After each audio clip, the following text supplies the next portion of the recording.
What's up YouTube? This is Michael the Entrepreneur coming back with some more entrepreneurial content. Today we are going to be talking about how you can find vendors for your side hustle or your business. We're going to do that right after the intro. I'm an entrepreneur. I'm an entrepreneur. Hey, whoa.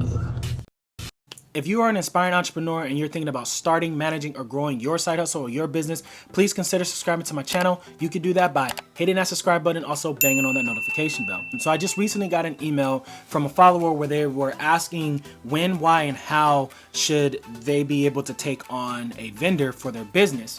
And they said that they're a small operation, so they didn't know if it was even appropriate for them to actually get a vendor. So let me start by saying, yes, you should get a vendor. If you are selling to the general public and there's wholesale deals out there, of course you should have a vendor for your business. This is even for outsourcing, things like that. So you can apply the different things that I'm going to talk about in this video to your business, whether it be you're trying to find a wholesaler or you're trying to find contract pricing, things like that to help grow and outsource your business. Because to be honest with you, outsourcing is a huge part of growing your business and scaling your business. I'm gonna give you some prerequisites and then I'm gonna get into the 3 steps that you need to do when you are going after or trying to take on a vendor for your business. So let's get into the prerequisites. Number 1, you need to see if it's even appropriate for you to actually take on a vendor. And the easiest way for you to do that is look at your COG or your cost of goods. And if you're not doing that, you should.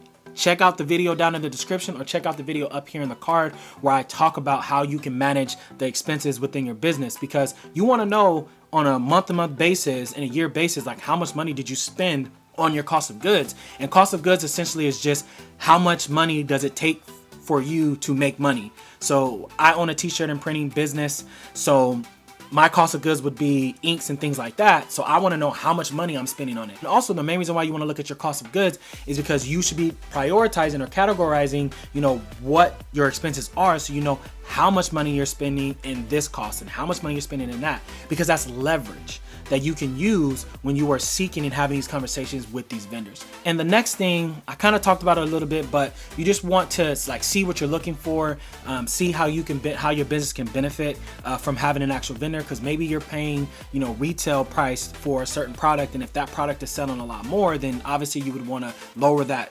cost so you can widen your margins and make sure that your business is making more money per sale, so that you can take that money and grow your business and continue to reach the goals that you want in your business. The last thing that you need to have before you even go out and seek or look for a vendor, you need to get a seller's or wholesale license. So it's a simple process. I'll actually be dropping a video on how to get that in California. If you're interested in watching that and you don't want to miss that content, please consider subscribing to my channel and hit that notification bell so you're notified when I do drop that video. The next 3 things that you need to gather is the quantity of the sale, so how many of that you're gonna purchase. Number 2, the total, so the actual dollar amount. And then number 3 is the frequency. Because when you're talking to these wholesalers, or when you have your sellers permit, or you're talking to these vendors, you want them to know, okay, this person is going to be buying X amount at this price, and then they're going to be doing it twice or 4 times a month, or maybe once a month. They can actually figure out if that partnership is worth it for them as well, especially if you're working with like a local business and things like that. Like knowing those 3 different things, the quantity, the total of how much you're going to be purchasing, and the frequency, those are the main things that are going to come up in that conversation when you're talking to the owner or talking to the salesperson of that vendor. So you need to gather those things. So now that we talked about all the prerequisites of the things that you should be thinking about and the things that you need to have, now we're going to talk about the 3 steps that you should take in order to successfully get a vendor or bring a vendor on to your business or your side hustle. Step number 1 is just research the industry.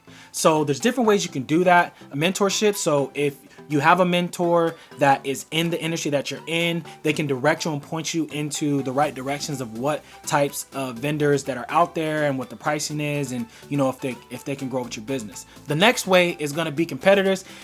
And to be honest with you, some people are not going to like this, but at the end of the day, websites and social media, all that stuff is out there. So there's nothing wrong with, browsing over to your competitor's website and, seeing some of the brands or the things that they're using, and then, following and doing that. I mean, there's nothing wrong with it. All all is fair in love and war. I mean, I don't want to be that person, but the world of business is cutthroat. Trust and believe that there's a competitor out there that's watching you and seeing what you're doing and seeing how you're packaging your stuff. And, you know, it is what it is. You know, even with advertisements, like everyone can see McDonald's advertisements, right? So in my opinion, there's nothing wrong with respectfully, you know, looking into some of the things that your competitors are doing. And I wouldn't say take it, but I do think that you can utilize it in a way, make it your own, and figure out how you can create that. And the last thing is going to be, look, you're here right now, you're on my YouTube channel, but YouTube is it's the second largest search engine, second to only Google, its sister company or its mother company or whatever company it is.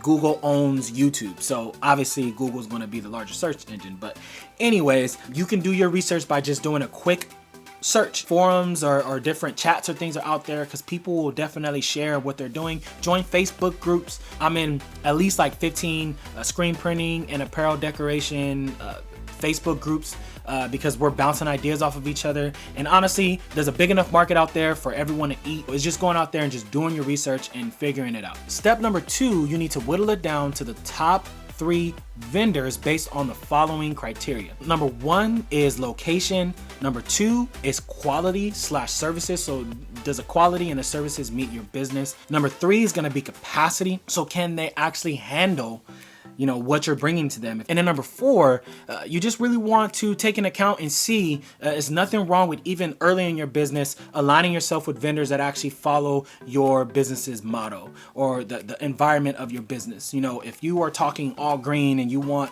you know, sustainable products and packaging, you shouldn't go to just Uline and then use like whatever bags you find on there. Like, it's important, if you have a business that's based on a certain model, you want to make sure that the vendor that you're using, they follow the same thing, because their product is a product that you're actually going to be using in your business and giving to your customers. So you want to make sure that those things are aligned. Step number 4, just network. Get out there, contact them, and see if it's right. Talk to the salesperson, and utilizing what I talked about earlier, you're going to take that information and you are now going to network and talk to those businesses. For the most part, if you have a seller's permit, it's, you know, a no contact approval process. All they want to know is that you have your seller's permit and you're able legally to be able to, you know, get wholesale pricing. So that's that. But if you want to build relationships with people, you know, call the businesses and see, you know, if they can handle these things. And you could say, hey, this is what I'm trying to do. Do you think it's appropriate for me to actually have an account with your business, or do you guys not want other things? If you found value in this video, please give it a thumbs up. Also, share it with another entrepreneur. I would greatly appreciate it. The growth of this channel has been steady. Some days it's a lot and some days it's not, but I do appreciate you guys heading over to my channel, watching my content. There's tons of content on my channel, so if you guys are thinking about starting a business, or let's say I haven't put something up that you want to find out more about just running your business and how to grow it, please drop a comment down below. This is a community. Also, if you want to get exclusive resources, please head over to my website. It is michaeltheentrepreneur.com, and you can sign up for my email list where, like I said, I send exclusive resources to the people in that community. There's a video on the screen that I think you should check out. I'll see you in that video.